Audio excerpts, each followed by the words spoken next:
Hello, my name is Shanice Ferguson, and I will be doing an interview of Hinduism by Sahana.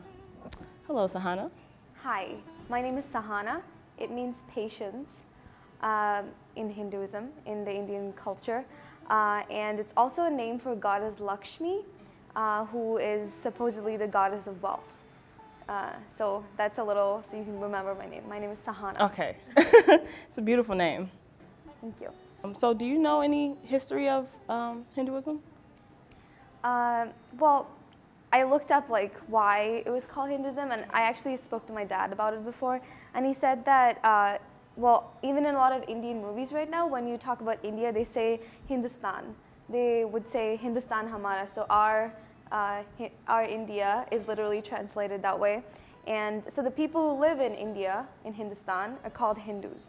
So that's basically why I know they're referred to as Hindus, but I know of course there are so many other religions, it's not just Hinduism. I know there are Jains.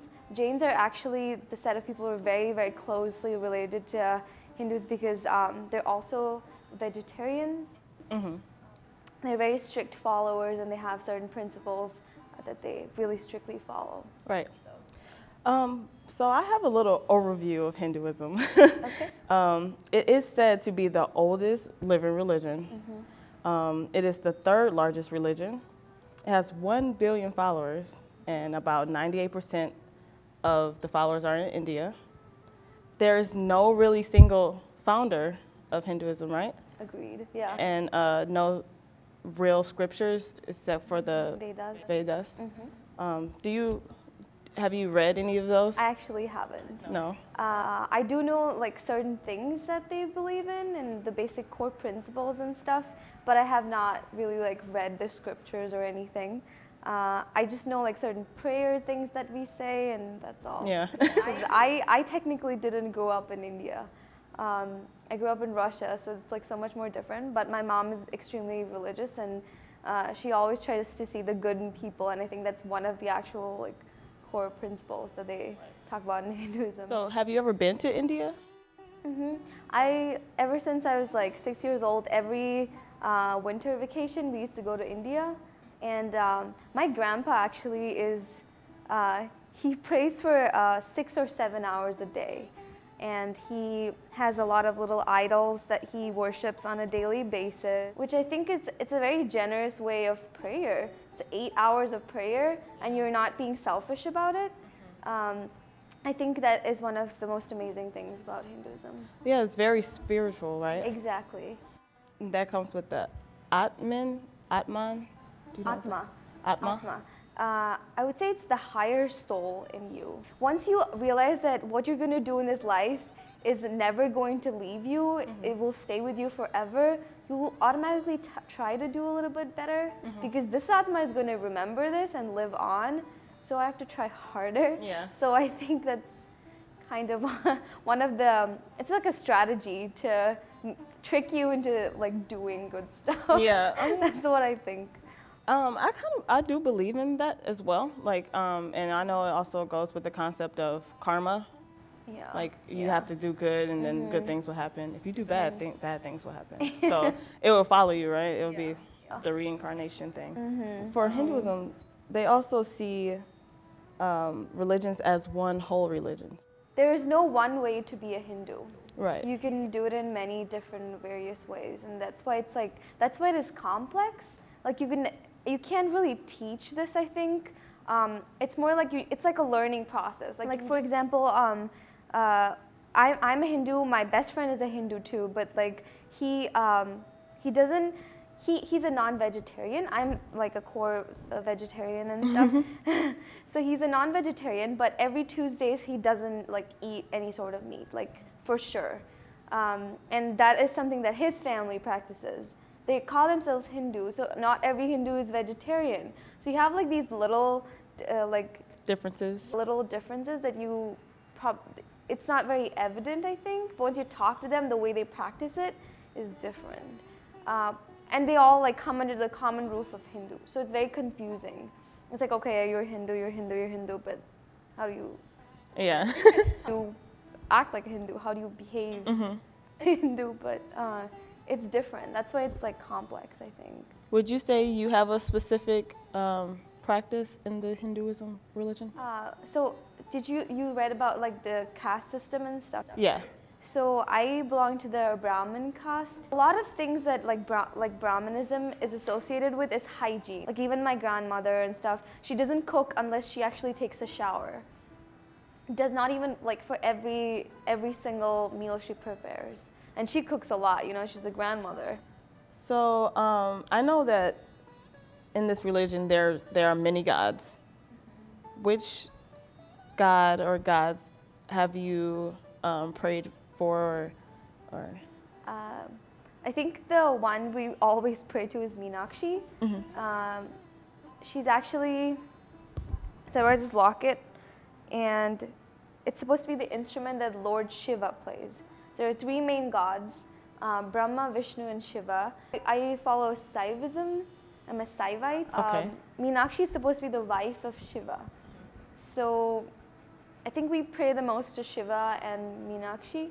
I hear that you talk a lot about different kinds of prayers. Like there's dance, then you have Music. the music, and then you have So you have playing instruments, which is also a sort of prayer. So I actually think that dance, music, and playing instruments is like one whole process. Then you can pray at any time of the day, but I think ideally early in the morning is good. And at 6 o'clock, my mom usually lights the lamps at home, and we all will we will pray together and stuff. It's a nice feeling. I feel like you just stop everything and you like take a second and you're just like, you're not really using your brain because this stuff is like kind of almost engraved.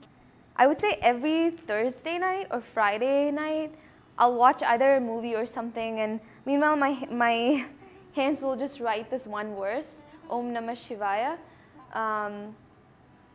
And I've just come to believe that it's very powerful. I think the funny part is like I don't write one page for a day, but I write 7 pages in one day for the upcoming week.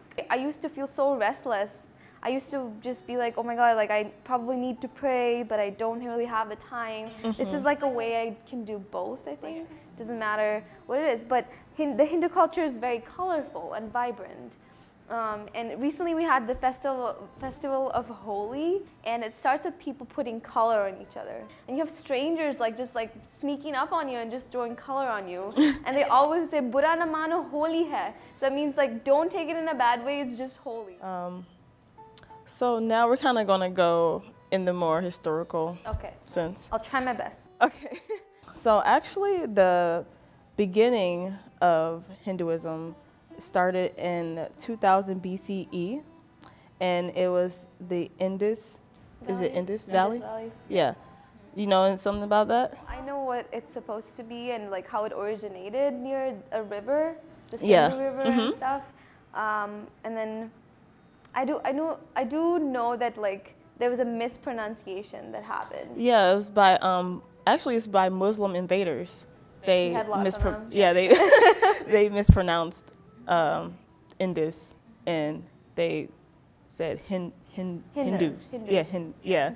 And I thought that was kind of funny that's how it started. And the Hinduism part came in the 19th century by the British when the British came in. I actually think like the way British came in and stuff really displays how adjusting we are as people, and that's really like the way Indian people are. Like as a culture, we're not very like we're gonna get you kind of. Right. Generally, we're not like that. You're able to accept people, you know. Is it like you believe in only good, or is it like evil and like good? It's just like, okay, this person is kind of being negative right now. I'm gonna step away. Because there are some religions that believe in, you know, the evil. Now, do you know about the Hindu Renaissance?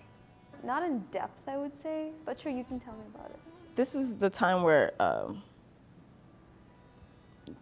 like, it was a lot more spiritual, of like fighting for the religion, and I believe like poetry came into it, and more artistic ways. Sure. So, how is art looked at in Hinduism right now? I would say it's like art is a tool to like tell the story of what really like is like the beliefs and even the little stories about Hinduism. Illustration. It was like nicely illustrated little comics, I would say, that you could buy, and I remember the stories. They're because of the art. If it was only text, I don't think I would remember it as much. You know what I mean? Mm-hmm. And then when you enter temples, oh my God, I think they're like the biggest evidence of art ever. Especially South Indian temples. I think it uplifts what exactly the religion is because you can visually see it, like the concept of just worshiping idols, and even paintings and stuff of just goddesses. They're giving it a human form, so you can associate yourself better with it because you're human. Does this building aspect help like inspire you for your major here? One of them I made was a tiny little Ganesha. It was the first one I did, and I gave it to my grandmother. I have like an emotional feeling when I did it. I was like, okay, it's the first one I'm doing. Because hands-on, right? Yeah. That was great. But going along with that, I've read that Hinduism is more of a your spiritual self having a human experience more so than a human experiencing spiritual. Yeah. So do you know any religious leaders? Yeah, I know that Rabindranath Tagore was actually, he's the one who wrote the national anthem for us. He's probably the most artistic, art-related face of the Indian society. And I just know that like when I went to art school in India, we talked about him like almost on an everyday basis. He came up with different ways of, he came up with an education system that does not involve a classroom at all. It's like you literally have an open space, you're under a tree, and the concept of a guru. So your daily routine will start with singing, and then you have poems, and so I think his way of looking at life was maybe a little bit different than Hinduism, but in a core he was a Hindu, but probably he thought way ahead of his time. So I know about him, and then of course Raja Ram Mohan Roy and then Dayanand Saraswati, they all were people who tried to build platforms to encourage Hinduism more as a religion. That's it, I think. Like as such, like maybe Swami Vivekananda.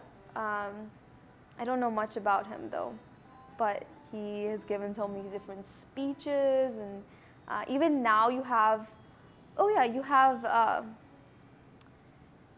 different kinds of yoga teachers and gurus in India who practice a lot of different kinds of Hinduist movements and stuff. Yeah. I know there was a nationalist movement that happened. Do you know about that? Was Gandhi a part of that? Of course. Yeah. Yeah. Yeah. We have a whole bunch of people who are literally like fighting to to make the British people leave. So I think India was able to accommodate for different people's beliefs. That's why it's strong, and that's why it can be weak sometimes too. Right. Okay. So. Once again, my name is Trinice Ferguson, and this is an interview of Hinduism, and I'll see you next time.